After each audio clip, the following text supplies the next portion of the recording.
excited? Yes. Can we just do woo? Mr. Chairman, thank you very much for the introduction. Like somebody said, this is the second coming of Mr. Lukakin to IKEA, and I feel very elated. And like Nancy said, it's a coincidence that today again I can see most of my site savers colleagues here, and I feel very elated to be among you all. Thank you very much. Mr. Honorable Minister of Education, Senior Government Officers, partners, IKEA professionals, our beneficiaries, ladies and gentlemen, good day. Like I said, I am so excited to be back to continue where others have been working while I was sojourning elsewhere. Thanking you all so much for the great strides you've made over the years. I bring you warm eternal greetings from our global and national offices, visioning overseas, and more especially for my family, my husband, and my 2 boys. They were very excited this morning. They said, "Mommy, you get so?" I said, "Yes." "What is happening?" I said, "Today is World Side Day." I said, "Aha, we are back to square one." Visioning Overseas is a registered charity in UK, founded in 1985 by Brian Ellis, to provide training and optical aid services in developing countries, providing access to IKEA, reduce poverty and hunger, and increase economic opportunities and employment. Vision Aid Overseas has been operating in Sierra Leone since 2013. Our vision is to ensure that everyone has access to IKEA and refractive error services.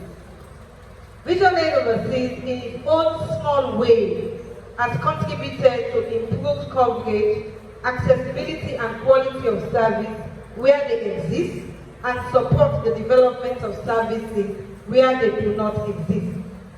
Vision Aid Overseas has been working with government, that is the Ministry of Health and Sanitation, the Ministry of Education, and IKEA partners at primary, secondary, and tertiary levels to deliver services and build the capacity of staff. We have been operating in the following districts: Kenema, where has been the headquarters, Kono, Kailahun, and Gombali. We have constructed state-of-the-art vision centers in these regions, and we have trained them to man these regions to increase the uptake of spectacles. We will be moving into Putloko in November, where we will also refurbish the optical vision center in the IKEA department in Putloko and set up the vision center so that we can get our indigenes of Putloko to go and receive their glasses and not needing to move to Gombali or Kono or Freetown for glasses. We'll also be training 2 optical staff in the next year to support that particular vision center. We have supported the training of optometrists and OTs, and we continue with our ongoing mentoring for optical staff. Like we've heard from various speakers, in many low and middle income countries, health is not fully integrated into national health and development systems and strategies. Where it has been included, national health policies often have insufficient political and financial influence to deliver effective, safe, good quality eye health services to meet the needs of the population. The direct and indirect costs of accessing the services are often not affordable by the poorest and marginalized persons in the community. That is why we are so happy at this time to be part of this history-making event as we launch the first ever IKEA policy in Sierra Leone. We need a clap for that.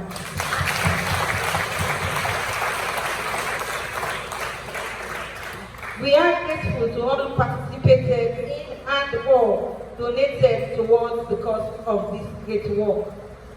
Vision Aid Overseas believes that access to good eye care should be a right for everyone, not for those that can afford it. We recognize 4 major barriers to the provision of eye care services in Sierra Leone. The lack of trained health workers and eye care personnel, like we've had, the ratio does not commensurate the population, the lack of sustainable and reliable eye care services, lack of access to optometric services, lack of access to affordable quality spectacles, and the number of established supply chains in the country. That is really an issue. We need to look into the uptake of spectacles in Sierra Leone. The full integration and resourcing of eye care in the health system, like Nancy said and the other speakers, we still need more funding to ensure that eye care is sustained in Sierra Leone. We know government is trying to do their own bit, but they cannot do all, because like we always say, government has so many children, and at times we feel that eye care is neglected. These barriers are compounded by the lack of higher education and promotion, and the disparities between the uptake of services by women and men, boys and girls. This lack of awareness, understanding, can result in low demand and or misinformation across communities about what services they need and how to access them. Children, Mr. Minister, sir, children require many abilities to succeed in school, and good vision is one of them. And estimated 80% of classroom education is taught visually. Therefore, school health programs have a unique opportunity to provide comprehensive health services to children, especially in resource-constrained settings. An efficient school health program can be one of the most cost-efficient investments a nation can make to simultaneously improve education and health. Vision Aid overseas has received some funding and will be working with the Ministry of Education very soon on our school health program. Visual screening and provision of spectacles to those who need them can be a cost-effective intervention to support learning outcomes and student achievement. Research shows that correcting myopia and poor vision with properly prescribed spectacles results in a greater impact on academic performance than any other health condition. Providing spectacles for school-age children is a high-impact education and economic investment. So let us love our eyes.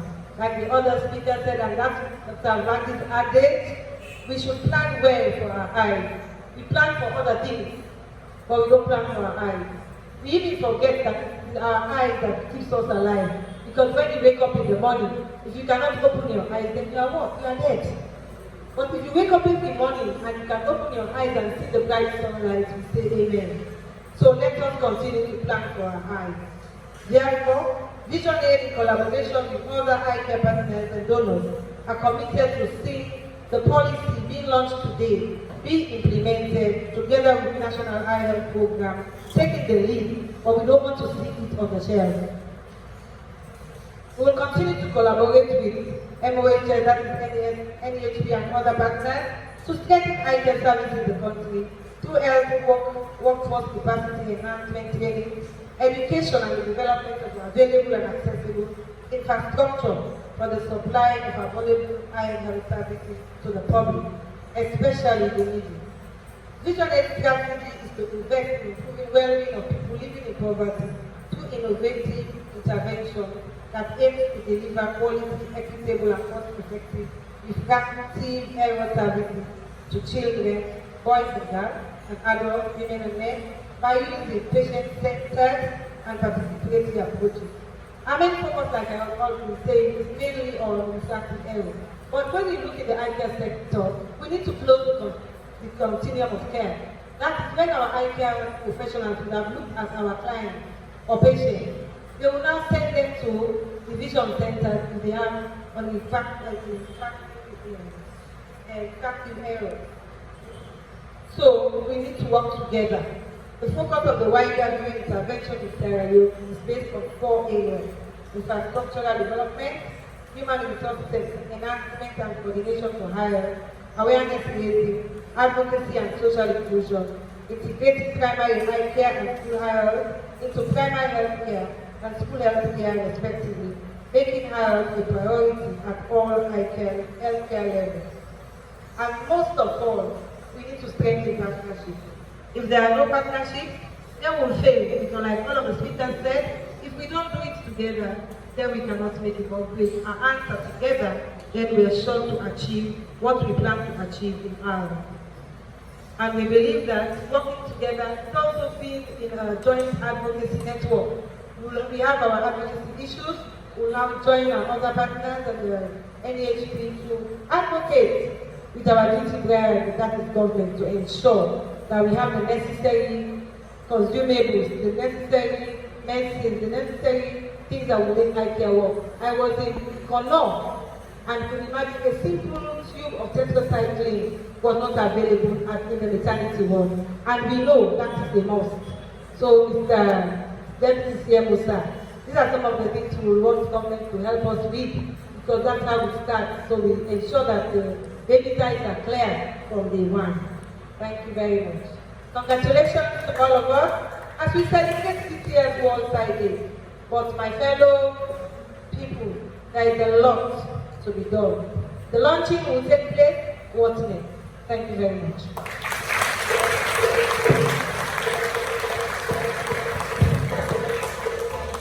Thank you very much.